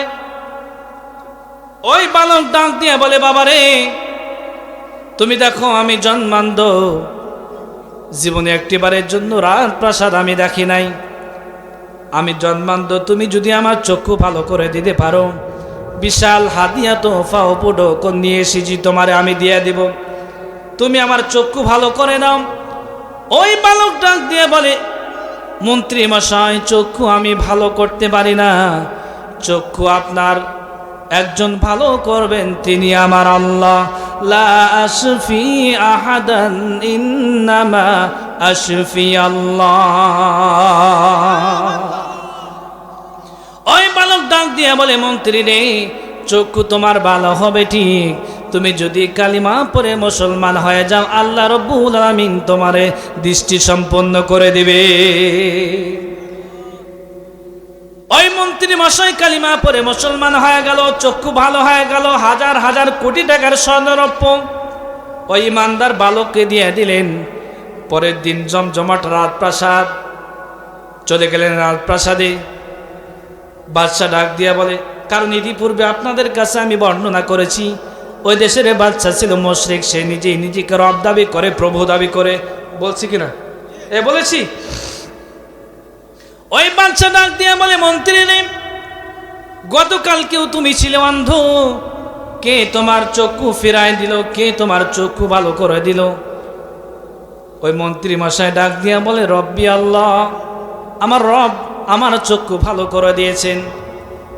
বাদশাহ ডাক দিয়া বলেন, আমি নিজেই তো রব, আমি নিজেই তো খোদা, আমি নিজেই তো ইলাহ, আমি তাহলে কি তোমার চক্ষু ভালো করে দিয়েছি?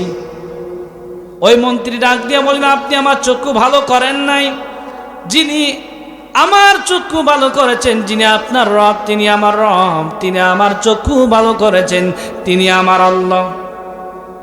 বাদশাহ ডাক দিয়ে বলেন, ওয়ালাকা রব্বুন গায়রু, আমি ছাড়া কি তোমার অন্য কোনো রব আছে নাকি?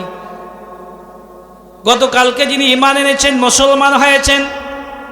মুশরিক মন্ত্রী ডাক দিয়ে বলে, আপনি আমার কিসের রব? আপনি তো রব হতে পারেন না, আপনি তো প্রভু হতে পারেন না। আমার প্রভু তিনি, যিনি আমার চক্ষু ভালো করেছেন, তিনি আমার প্রভু।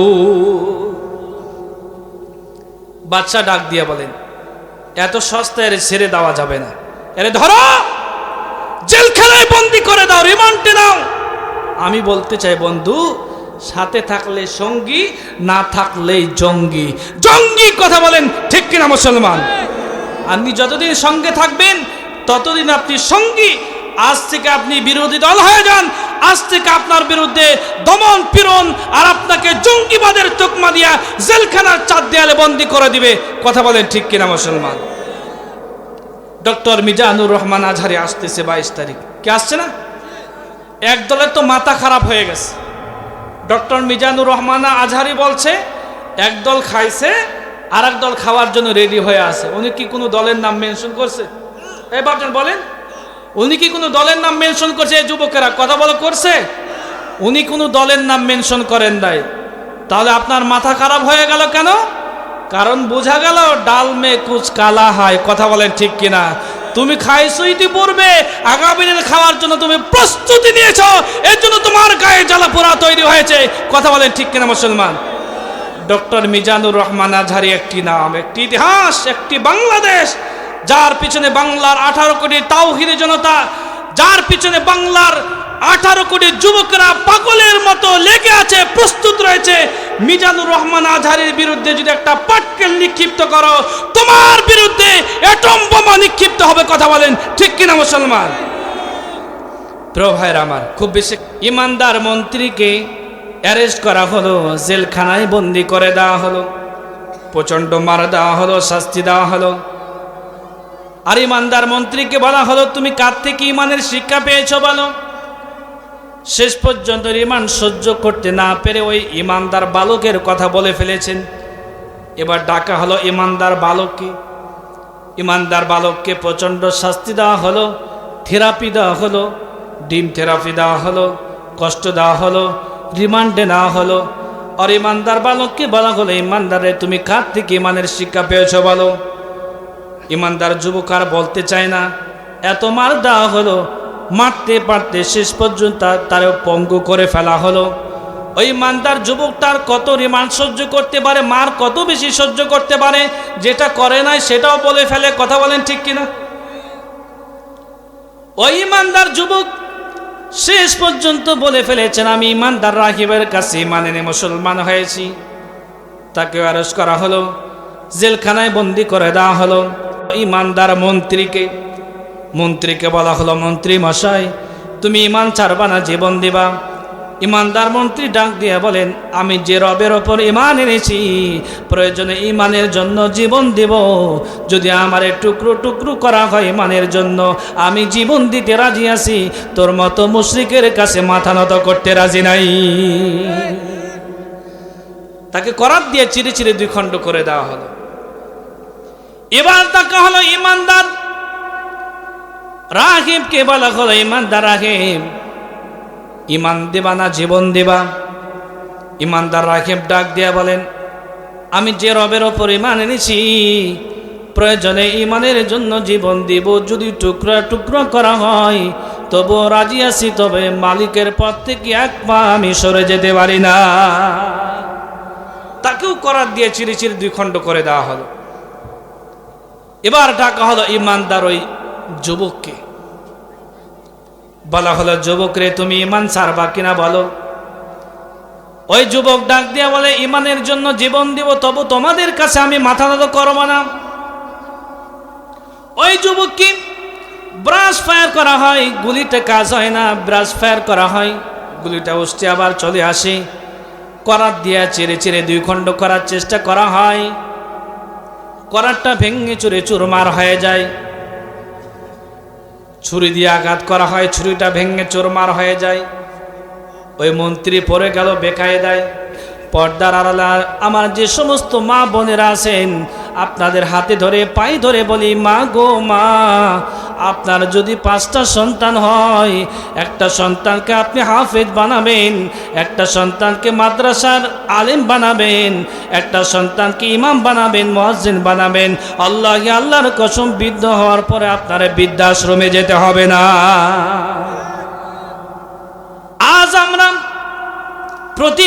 প্রতিদিন বাংলার আনাচে কানাচে ঘুরে বেড়াই। কত মা আমাদের কাছে অভিযোগ করে, বাবারে আমার ছেলেটা ডাক্তার, ইঞ্জিনিয়ার, প্রফেসর, ব্যারিস্টার, উকিল, ডিসিএস, পিওস, টাকা পয়সার কোনো অভাব নাই, আমারে দেখে না। 10 তলা বাড়ির মালিক আমারে রেখেছে গাছতলায়। এমন নজিরে বাংলার জমিনে আসে না নাই? আমি বলে যাই, মা আমার সামনে যারা বসে আছেন, শুধু বাংলাদেশ নয়, সারা পৃথিবীতে এমন একজন আলেম, একজন মসজিদের ইমাম দেখাতে পারবেন না যে মসজিদের ইমাম আর মুয়াজ্জিন তার মা বাবা বৃদ্ধাশ্রমে আছে। দেখাতে পারবেন? পারবেন না। কারণ ওই আলেম জানে, মা বাবার সঙ্গে, বাবার সঙ্গে, মায়ের সঙ্গে এক পরিবারে থাকলে আল্লাহ পাকের আরশে আজিম থেকে আল্লাহ পাক বরকত দিয়া ধন্য করে দেবে। ওই সন্তান জানে মা বাবার খেদমত করলে কি হবে, মা বাবার খেদমত করলে কি হবে। ও যুবকেরা রে, দিলের কান দিয়ে আলোচনা শুনো। তোমার মা তো তোমার জন্য কম কষ্ট করে নাই। তোমাকে ডাক্তার বানাতে গিয়ে, তোমার পরীক্ষার ফি জমা দিতে গিয়ে তোমার মা যৌবন হারিয়েছে। তোমাকে প্রফেসর বানাতে গিয়ে তোমার মা যৌবন হারিয়েছে। তোমাকে এমবিবিএস ডাক্তার বানাতে গিয়ে তোমার মা যৌবন হারিয়েছে। তোমার বাবা মাথার গাম পায়ে ফেলে পরের জমিনে কামলা দিয়েছে, রিক্সা চালিয়ে, ভ্যান চালিয়ে তোমাকে বিশ্ববিদ্যালয়ে পড়াশোনা করিয়েছে। কোন লজ্জায় তুমি প্রতিষ্ঠিত হওয়ার পরে তোমার মা বাবাকে তুমি বৃদ্ধাশ্রমে রেখে এসেছো? তোমার কি লজ্জা লাগে না? এই জন্য আমি বলি, গার্জিয়ান, একটা সন্তান হবে, ওই সন্তানকে আপনি আলেম বানাবেন, হাফেজ বানাবেন। অন্তত মৃত্যুর পরে অন্য কোনো ভাড়াটি আলেম দিয়া যেন আপনার জানাজার নামাজ সম্পন্ন না হয়। আপনার আপন সন্তান আপনার জন্য 2 হাত তুলে দোয়া করবে, রব্বির হামহুমা কামা রব্বায়ানি সগীরা, আল্লাহ তুমি আমার পিতা মাতাকে মাফ করে দাও। কি পারা যাবে না? আজ যুবকেরা নেই কেন তুমি আমি পিতা মাতার সঙ্গে ভালো ব্যবহার করব? আল্লাহর কোরআন কেমনি ভালো ব্যবহারের কথা বলেছেন। মা তোমার আমার জন্য কম কষ্ট করে নাই। পৃথিবীতে একটি শব্দ, তার নাম মা। পৃথিবীতে সবার ভালোবাসার ভিতরে স্বার্থ আছে, মা বাবার ভালোবাসার ভিতরে কোনো স্বার্থ নাই। স্বার্থ আছে। এই যুবক, তুমি তোমার নতুন বিয়ে করছো, শ্বশুর বাড়ি যাবা, তোমার শাশুড়ি তোমার হাতের দিকে চেয়ে থাকবে। হয়তোবা আমার জামাই বাবু বিদেশ থেকে আসছে, আমার জন্য হয়তোবা বড় বড় শাল নিয়ে আসছে, মিষ্টি নিয়ে আসছে নবাব থেকে। কথা বলেন ঠিক কিনা? তোমার শালিটা তোমার হাতের দিকে চেয়ে থাকবে, কিন্তু তোমার মা, তোমার বাবা তোমার হাতের দিকে নয়, কলিজার টুকরা সন্তান, কলিজার টুকরা সন্তানের মুখের দিকে তাকাবে। জানু রে, কলিজার টুকরা সন্তান, আয় বাবা আমার বুকে ফিরে আয়। কথা বলেন ঠিক কিনা? তুমি আমি যখন মায়ের পেটের ভিতরে ছিলাম, মাকে আমরা কতভাবে কষ্ট দিয়েছি, আধুনিক চিকিৎসা বিজ্ঞান তা প্রমাণ করেছে। একজন সন্তান মায়ের পেটের ভিতরে লালিত পালিত হওয়ার জন্য মাত্র 10 ইঞ্চি পরিমাণ জায়গা থাকে। কত ইঞ্চি? আর একটু জোরে বলেন তো প্রিয় ভাইরা আমার, কত ইঞ্চি? 10 ইঞ্চি পরিমাণ জায়গা থাকে। মায়ের পেটের ভিতরে সন্তানের বয়স যখন 7 মাস 1 দিন হয়ে যায়, সন্তানটা 10 ইঞ্চি লম্বা হয়ে যায়। এর মানে হলো মায়ের পেটের ভিতরে সন্তান বড় হওয়ার জন্য 1 ইঞ্চি পরিমাণও জায়গা থাকে না। প্রিয় জাহিদপুরবাসী গভীর মনোযোগ, সন্তান আস্তে আস্তে ক্রমান্বয়ে বড় হতেছে। সন্তান যখন 15 ইঞ্চি লম্বা হয়ে গেল, সন্তানের পাও দুইখানা মায়ের কলিজার নিচে সেট করে দেওয়া হলো। সন্তানের পাও দুইখানা মায়ের কলিজার নিচে সেট করে দেওয়ার কারণে মায়ের কলিজাটা 1 নয় 2 নয়, কমপক্ষে 5 ইঞ্চি ওপরে উঠে যায়। আধুনিক চিকিৎসা বিজ্ঞান তা প্রমাণ করেছেন যে সন্তান মায়ের পেটের ভিতরে সবচাইতে কম নড়াচড়া করেন এমন একটি সন্তান মায়ের কলিজায় কমপক্ষে 4500 পাও দ্বারা লাথি মারে। লাথি তুমিও মেরেছ, আমিও মেরেছি। আমার ডানে বামে সামনে পিছনে যারা বসে আছেন, পর্দার আড়ালে আমার মা বোনেরা যারা আছেন, তারাও ওনার মায়ের কলিজায় 4500 পাও দ্বারা লাথি মেরেছে। সন্তানের মাথা থাকে মায়ের জ্বরে উঠদিকে, সন্তানের পাও দুইখানা মায়ের কলিজার নিচে সেট করে দেওয়া হয়। মা যখন প্রথম লোকমা খানা খেতে বসে, জনম দুঃখী মা কখনো আগে খায় না। সারাদিনের ব্যস্ততা শেষ করে সবার শেষে জনম দুঃখী মা যখন খেতে বসেছেন, প্রথম লোকমা খানা মুখে দেবেন, আপনি এত জোরে হাঁটু দ্বারা পাও দ্বারা কলিজা আঘাত দিয়েছেন, মা খেতে পারে না। জনম দুঃখী মা কখনো আগে ঘুমায় না। সারা দিনের ব্যস্ততা শেষ করে মা যখন সবার শেষে ঘুমাতে গিয়েছেন, আপনি এত জোরে হাঁটু দ্বারা পাও দ্বারা কুদু দিয়েছেন, মা ঘুমাতে পারে না। এভাবে 1 নয় 2 নয়, আধুনিক চিকিৎসা বিজ্ঞান প্রমাণ করেছেন সর্বনিম্ন 6 মাস, সর্বোচ্চ 10 মাস 10 দিন একজন জীবিত মানুষ আর একজন জীবিত মানুষকে পেটের ভিতরে তরমুজের মতো বহন করেছে। আল্লাহ রাব্বুল আমিনের কোরআন বলছেন, وَوَصَّيْنَا الْإِنسَانَ بِوَالِدَيْهِ حَمَلَتْهُ أُمُّهُ كُرْهًا وَوَضَعَتْهُ كُرْهًا। তাবৎ পৃথিবীর সমস্ত সন্তানের প্রতি আল্লাহ পাক ওসিয়ত করেছেন, এই পৃথিবীর সন্তানেরা তোমরা তোমাদের মায়ের সঙ্গে ভালো ব্যবহার করবে, কারণ তোমার মা তোমারে অতীব কষ্টের পর কষ্ট করে পেটের ভিতরে বহন করেছে।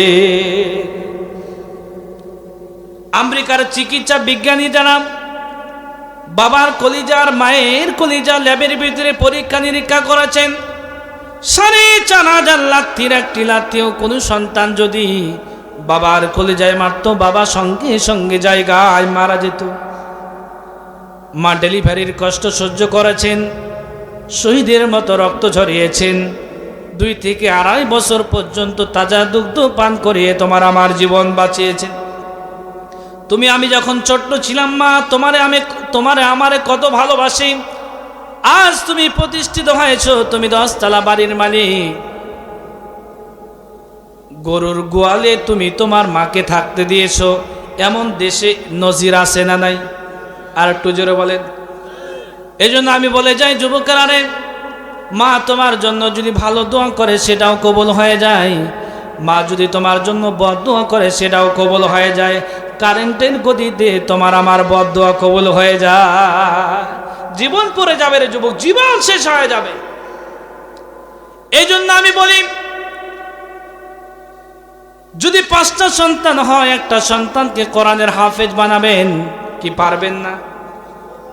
অন্তত পরকাল পরিষ্কার এবং পরিচ্ছন্ন হয়ে যাবে। ওই ইমানদার যুবককে বলা হলো, যুবক রে তোমারে কি আমি মারতে পারবো না? ওই যুবক ডাক দিয়ে বলে, যুবকের কথা কি মনে আছে? এখন যুবককে কেমনে মারা হবে? ওই বাদশা ডাক দিয়ে বলেন, 2 জন পাহাড় পরিচালক মন্ত্রীকে ডাকা হলো, বলা হলো তারে নিয়ে যাও দেশের সর্বোচ্চ উঁচু পাহাড়ে, ওইখানে গিয়ে বলবে যে রবের ওপর ঈমান এনেছো, ঈমান পরিত্যাগ করো, প্রত্যাহার করো, আর বাদশার প্রতি ঈমান আনয়ন করো। যদি আমার ওপর ঈমান আনয়ন করে তাহলে ফেরত নিয়ে আসবি, নয়তোবা পাহাড় থেকে ফালায় তারা হত্যা করবে। এর মানে গুম করে ফেলবে। গুম খুনের রাজত্ব দেশে আসে না নাই? আর একটু জোরে বলুন। ওই ইমানদার যুবক দুই হাত আকাশের দিকে তুলে ডাক দেয়া বলেন, আল্লাহুম্মা কফিনিহিম বিমা শিতা। আল্লাহ, তারা আমারে মারতে আসছে, যা করার তুমি নিজেই করো। পাহাড়ের ভিতরে ভূমিকম্প তৈরি হয়ে গেল। আমার পূর্বে হযরত আলী ভাই কি চমৎকার আলোচনা করেছেন, জহরাল ফাসাদু ফিল বাররি ওয়াল বাহরি বিমা কাসাবাত আইদিন নাস। জল এবং স্থলে যত প্রকার বিপর্যয় এবং বিপর্যস্ত ঘটে সব কিছু দুই হাতের কামাই। তুমি অপরাধ করেছো, তুমি ইমানদার বালককে হত্যা করার জন্য পাহাড়ের ওপর উঠিয়েছো। এই জন্য আল্লাহ পাহাড়ের ওপর কম্পন তৈরি করে দিয়েছে। এত বেশি কম্পন তৈরি হয়ে গেল, দুইজন পাহাড় পরিচালক মন্ত্রী পাহাড় থেকে পড়ে শেষ। এক পা দুই পা করে আল্লাহওয়ালা ইমানদার যুবক রাজপ্রাসাদে রাজার সামনে উপস্থিত হয়ে গেল। বাদশা ডাক দিয়ে বলেন, বালকরে, আমার দুইজন পাহাড় পরিচালক মন্ত্রী কোথায়? ওই বালক ডাক দিয়ে বলেন, কাফানিহিমুল্লাহ কাফানিহিমুল্লাহ কাফানিহিমুল্লাহ। আমার আল্লাহ তাদের জন্য যথেষ্ট হয়েছে। সুবহানাল্লাহ। এবার বলা হলো শাস্তি এবার একটু চেঞ্জ করতে হবে, বদলাতে হবে। দুইজন নৌবাহিনীর দক্ষ কর্মীকে ডাকলেন। বলা হলো দেশের সবচাইতে গভীরতম সমুদ্রে তারে নিয়ে যাও। ওইখানে নিয়ে গিয়ে বলবে যে রবের উপর ইমান এনেছো, ইমান পরিত্যাগ করো আর বাদশার প্রতি ইমান আনয়ন করো। যদি আমার উপর ইমান আনয়ন করে তাহলে ফেরত নিয়ে আসবে, নয়তোবা পাহাড় থেকে ফালায় তার মানে নদী থেকে ফালাই দেবে, মাছে তারে খেয়ে ফেলবে। এমন সময় ওই ইমানদার বালক ডাক দিয়ে বলেন, আল্লাহুম্মা কফিনিহিম বিমা শিতা। আল্লাহ, তারা আমারে মারতে আসছে, যা করার তুমি নিজেই করো। সমুদ্রের ভিতরে উত্তল তরঙ্গমালা তৈরি হয়ে গেল। দুইজন নৌবাহিনীর দক্ষ নাবিক পরে শেষ। এক পা দুই পা করে ইমানদার যুবকটার বাচ্চার রাজপ্রাসাদে উপস্থিত হয়ে গেল। বাচ্চা ডাক দিয়া বলেন, আমার দুইজন নাবিক কোথায়? ওই বালক ডাক দিয়া বলেন, কাফানিহিমুল্লাহ। আমার আল্লাহ তাদের জন্য যথেষ্ট হয়েছে। জোরে জোরে বলি সুবহানাল্লাহ। এবার বাচ্চা ডাক দিয়া বলে, বালক রে, আমি কি তোরে মারতে পারবো না? বালক ডাক দিয়া বলে, আমি কি তোরে মারতে পারবো না? বালক ডাক দিয়া বলে, বাদশা, তুমি আমারে মারতে পারবা, ঠিক আছে, তবে তোমার পদ্ধতিতে নয়। তোমার তীর আর তোমার ধনুক দিয়ে তুমি আমারে মারতে পারবা না। যদি আমারে মারতে চাও, আমার হাতে তীর, আমার হাতে ধনুক, আর আমার কৌশল দিয়া আর আমার শিখানো বাক্য দিয়েই আমারে মারতে হবে, নচেত আমারে মারা যাবে না। জোরে জোরে বলি সুবহানাল্লাহ। বাদশা ডাক দিয়ে বলে, কি করলে, কোন কৌশল অবলম্বন করলে মারতে পারবে বলো? ওই বালক ডাক দিয়ে বলে, বাদশা নে, তুমি যদি আমারে মারতে চাও তাহলে দেশের সবচেয়ে বড় একটা ফাঁকা ফিল্ডটা আমার জন্য জনসভার ব্যবস্থা করো। না থাকে আবার বৃদ্ধা বনিতা সবাইকে এলান করে ঘোষণা দিয়া মাইকিং করে জনসভায় উপস্থিত করতে হবে। এমনকি দুধের বাচ্চা পর্যন্ত বাড়িতে থাকতে পারবে না। তাই করা হলো, মাইকিং করা হলো, জনসভার ব্যবস্থা করা হলো। আর ওই বালক ডাক দিয়ে বলে, শোনো, তুমি যদি আমারে মারতে চাও, সবার সামনে আমার জন্য একটা বিশাল মঞ্চ তৈরি করো। সবার সামনে তুমি আমারে মারবে, নচেত মারতে পারবে না। তুমি যদি আমারে মারতে চাও, বিশাল বড় আমার জন্য একটা মঞ্চ তৈরি করো। মঞ্চ তৈরি করা হলো। ওই বালক ডাক দিয়ে বলেন, তোমার হাতের তীর, তোমার হাতের ধনুক, তীর তরবারি দিয়ে তুমি আমারে মারলে মারতে পারবা না। তীর আর ধনুক দেওয়া হলো বাদশার হাতে। আর বাদশা ডাক দিয়ে বলে, বালক রে, যদি তোমারে সবার সামনে হত্যা করা হয় তাহলে কি হবে? ওই বালক ডাক দিয়ে বলে, আমারে মারার পরে বুঝবে কত ধানে কত চাল। বাদশা ডাক দিয়ে বলে, তা তো বুঝলাম না, কি হবে? বলে, আমারে মারো, তারপরে তুমি বুঝবে কি হবে।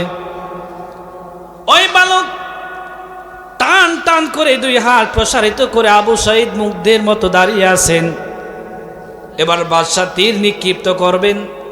বাদশা কার নামে তীর নিক্ষিপ্ত করেছেন হাদিস শরীফ তা প্রমাণ করে। বিসমিল্লাহি রাব্বিল গুলাম। এর মানে গোলামের রবের নামে তীর নিক্ষিপ্ত করলাম।